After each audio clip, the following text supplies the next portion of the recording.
Hello, everybody. My name is Mark Forton with Michigan Matters. This is July 1st.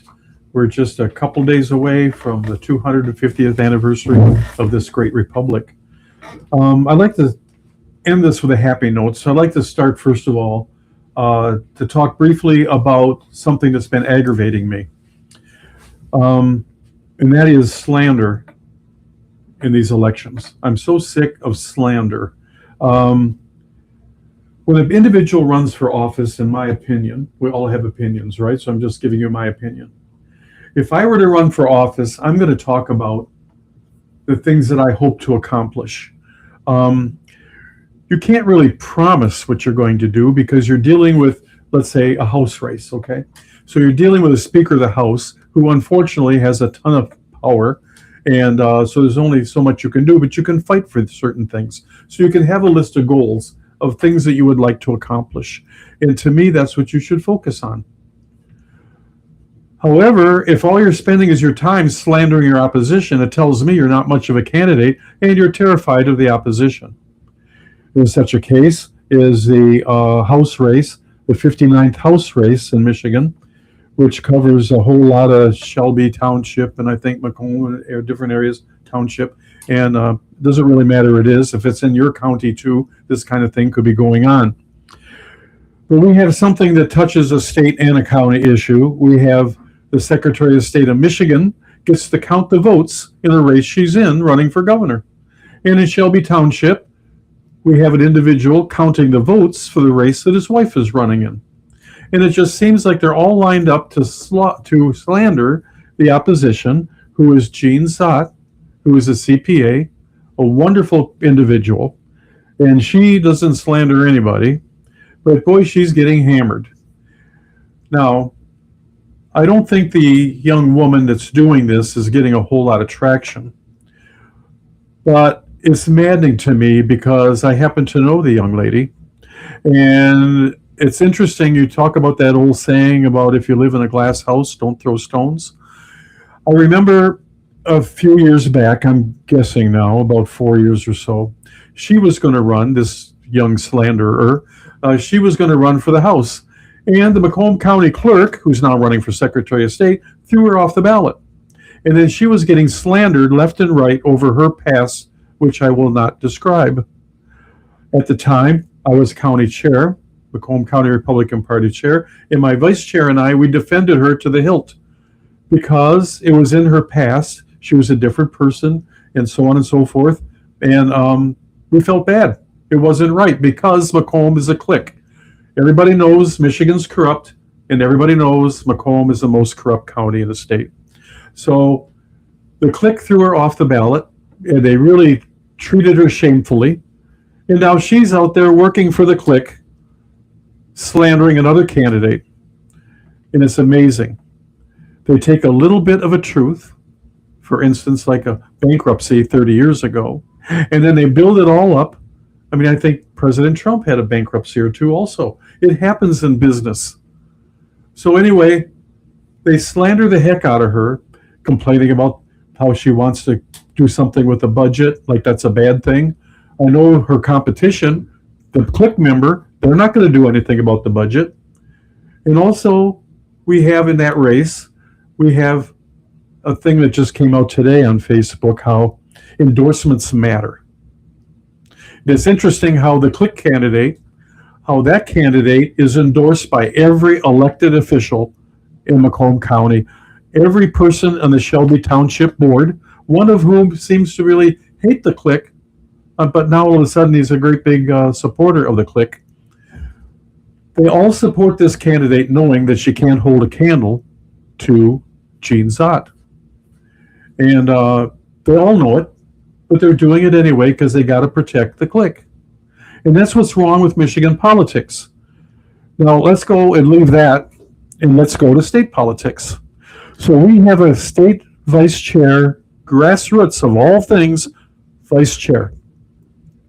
And this vice chair, for months and months, for months before the Republican convention, where they elected the attorney, or they nominated, I should say, I'm sorry, nominated the Attorney General candidate for the Republican Party and the Secretary of State candidate for the Republican Party. This guy stuck his nose in there big time, carrying on and carrying on, and he continues to do so. Now, in the governorship race, he's always, he calls it de-endorsing or something along those lines, like he's not endorsing because he's an elected Republican official, so he's unendorsing. Maybe I should say it that way. I don't know. I forget how he does it. But anyway, he's gone after John James. He's gone after Carl Wagner. He's gone after Anthony Hudson. He's gone after Ralph Rebant, okay, and slanders them. Now, the Carl Wagner thing, I don't know how many of you should know her name, because she was going around the state pushing a petition to remove property taxes in the state of Michigan, which I believe is a very noble cause, because property tax in Michigan is absolutely corrupt. Our property values are rising all the time, and I believe it's by design. And as they go up, naturally your taxes go up because it's based on property value. We have millages where the world gets to vote on what a homeowner pays and all this type of thing. So something must be done with that. And Carla was very effective. She had wonderful meetings. I went to a few where she really discussed in detail where the money could come from, if indeed it ever happened, and where the money is currently going as it is happening, and this kind of thing. And she was very good. However, she did have a conversation, according to both her and the grassroots chair. There was a conversation in which it was implied that if she ran for governor, she would get a whole lot more free airtime. And not being a politician, she bid on it and she did it. And that destroyed her petition, because a whole lot of people working on the petition thought there was something nefarious about all that, and they quit working on the petition and so on.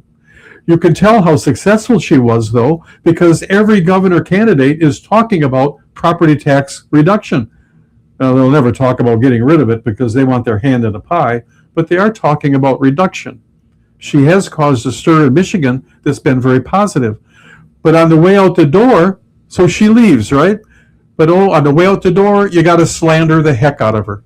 Did crummy videos and crappy videos a lot of people say are funny, and I have to admit, a couple of them are funny, but they were totally out of line, totally disrespectful, and everything else. Everything from the last one he put out today, full of foul language and all this kind of stuff. I mean, this guy is a cancer on the party.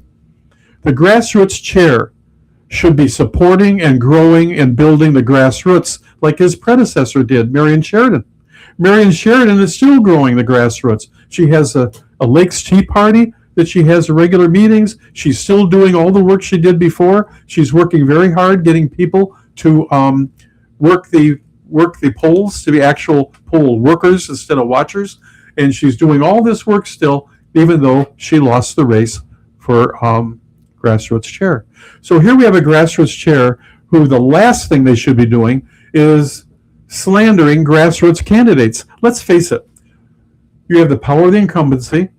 You have the power of all this political people that have been in politics forever, all this sort of thing. So you get a grassroots candidate like Ralph Rebant or Carla Wagner, people like that.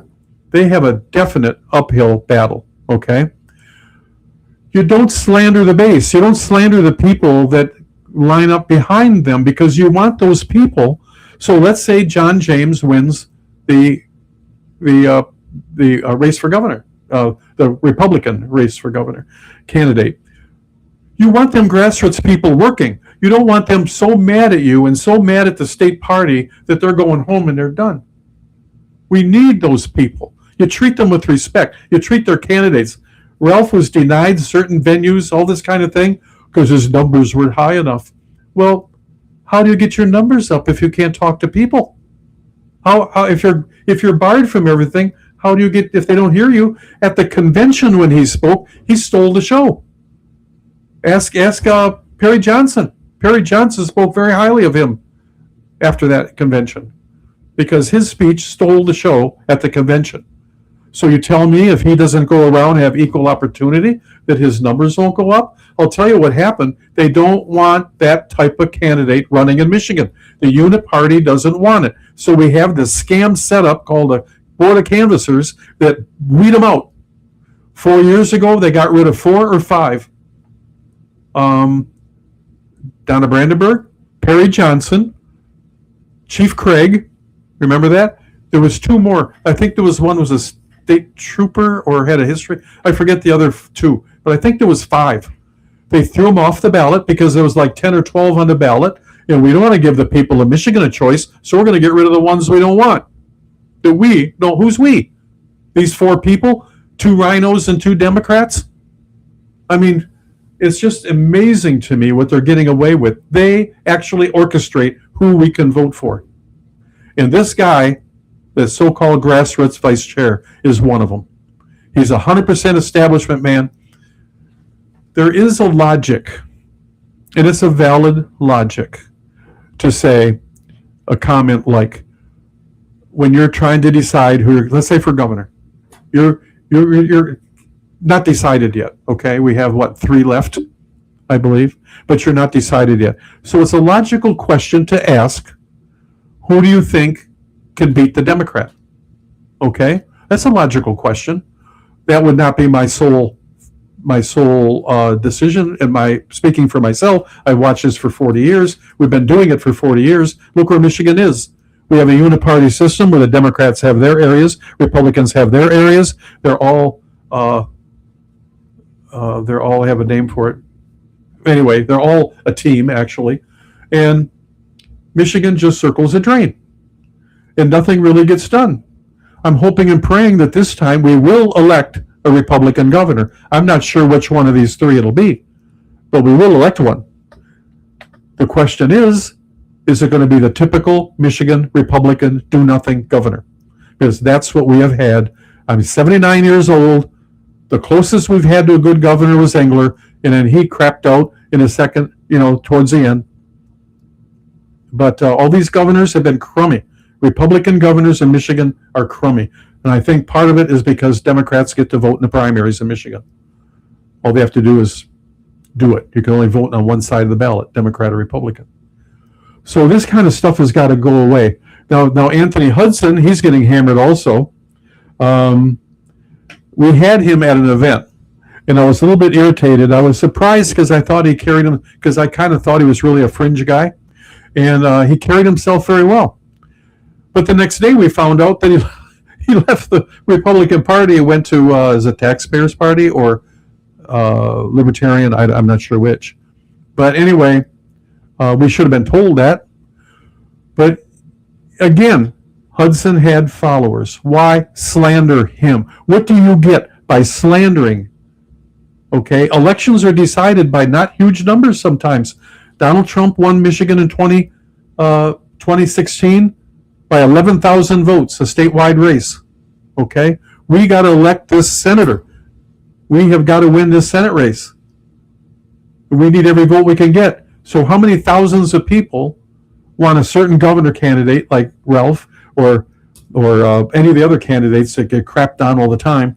And you need their supporters, you need them door-to-door people, you need all this sort of thing, and they're tired of it. They're fed up with people like this guy with his foul mouth and his stupid videos, and they stay home. Okay? And then we lose the Senate race again? We need to win this Senate race. It's a must. So anyway, also just a couple more things.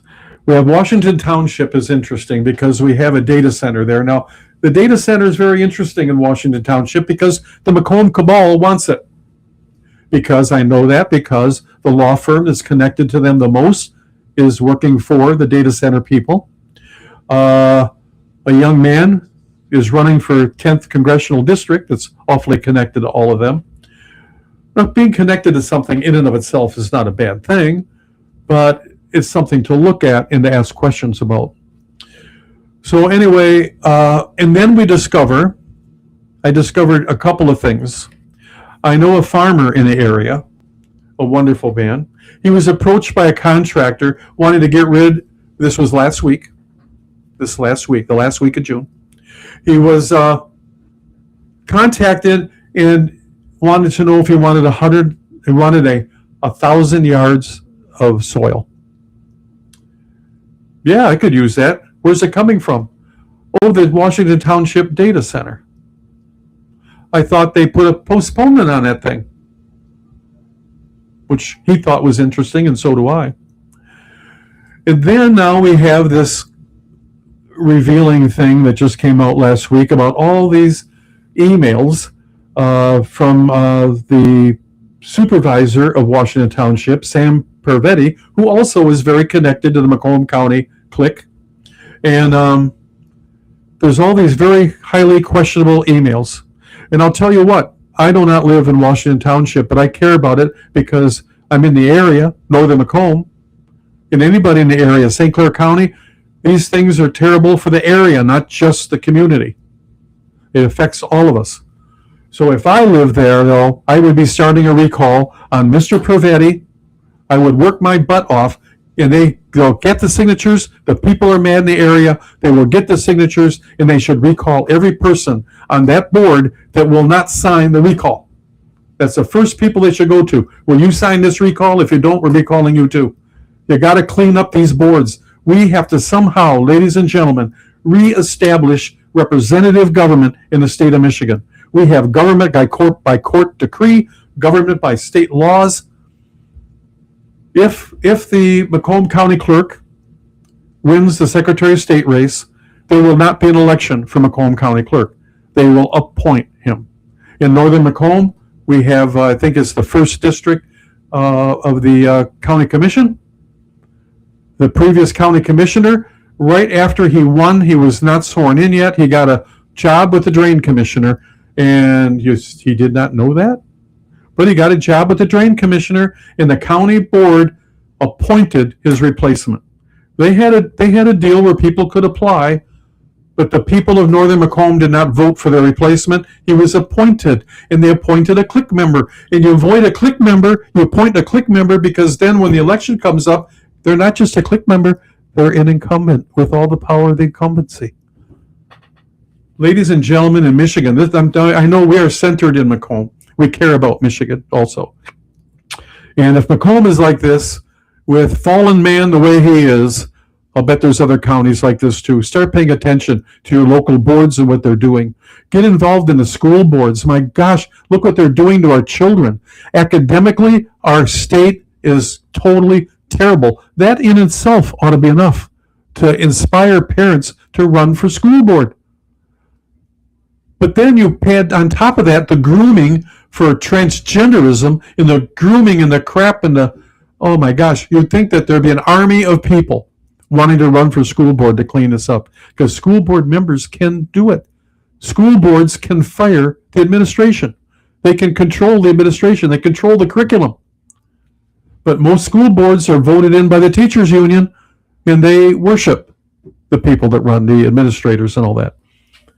So anyway, I know I'm kind of ranting on a bunch of problems here, but I really hope it settles up. I can't hardly wait till the next Republican convention when we elect leadership.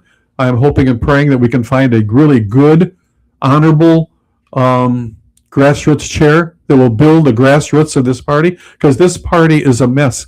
And you need good people involved building the grassroots to get it straightened out. And I sure hope that we can do that. But I'd like to end it by talking briefly about this weekend. I would like you to, I'm not a promoter of social media, although I do use it.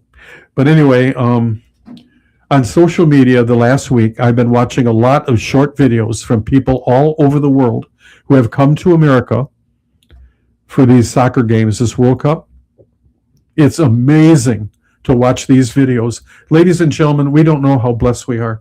We have been conditioned so much by this corrupt, filthy media to hate our own country, to question our own country, to go against all this stuff. Our children have been brought up by a socialist government school system to hate their country and all that type of thing. These people coming here, guess what they freak out over? Well, first of all, they love the people. Many of them say, I was told not to come. It's dangerous. It's this, it's that. And they just love the welcoming attitude of the American people that they've seen. But they go to a restaurant and they can't fathom the idea of free refills on your drink. especially the English.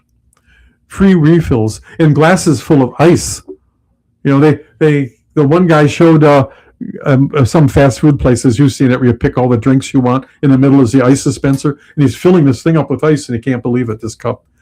And I'm thinking, and then they're talking about air conditioning, and they're talking about our cars, and the air conditioning in our cars, and they're talking about all this stuff in the people, in the cities, and the countryside, and they're just loving America. One couple saying, I hope to live here someday. And I'm thinking, what about our people? How do they feel about their own country? We're celebrating 250 years. So anyway, please look them up. It's inspiring. And to see Europe is a sewer. Remember when Donald Trump, he said, I don't know if I can use SHIT or not. But anyway, Donald Trump, I think I'm quoting him when he said that Somalia was a shit country. And I believe him. It is. But I'm beginning to wonder about all of Europe. All they seem to be interested in is dragging us into a war with Russia. But anyway, Europe is a mess, and it too is a crappy country. A crappy union, let's put it that way. But anyway, I'd just like to point out something about July 4th. And please, on Saturday, whatever you're doing, if you can, or watch reruns, I think what's going to go on in Washington on Saturday is going to be amazing. But anyway, 250 years ago, we had the Declaration of Independence signed unanimously by the representatives of the 13 colonies, where they declared, with their lives, their sacred honor, and everything else, they were separating from England, which made them automatic traders. The most wealthy, I don't know if they were the most wealthy, but England was definitely the most powerful nation on earth. And here they were farmers, city people, they weren't armies. And they declared in the Declaration this short little, you've heard it before, but I want to say it the way it's written.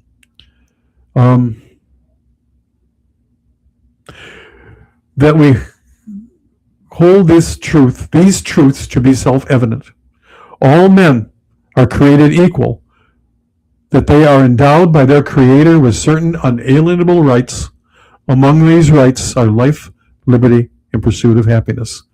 That to secure these rights, governments are instituted among men, deriving their just power from the consent of the governed. Now, that statement is, to me, a definition of American exceptionalism. People talk, these leftist dogs run around screaming that America is not exceptional. Well, talk to the World Cup attendees, thousands and tens of thousands of them from all over the world. Talk to them and ask them if America is exceptional. We're exceptional because we're the only nation that has openly declared to God himself and the world that our rights come from our Creator, pure and simple. The right to life.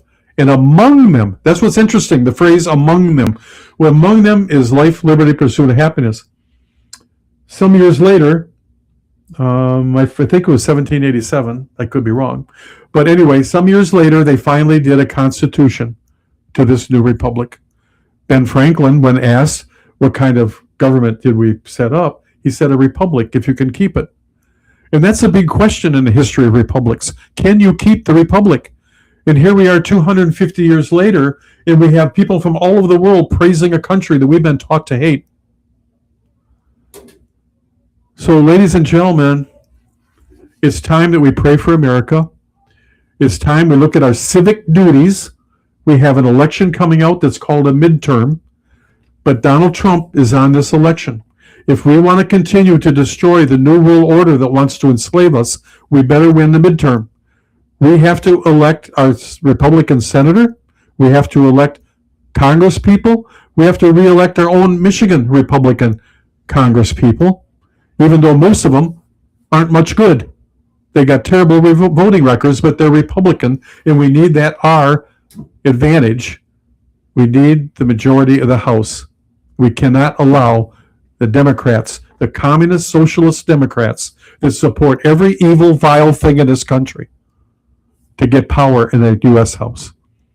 Also, we're going to take the Michigan Senate and grow in the Michigan House. And this time, we're going to really watch our elected officials, because this time, when when Republicans are in control of Michigan, we want change.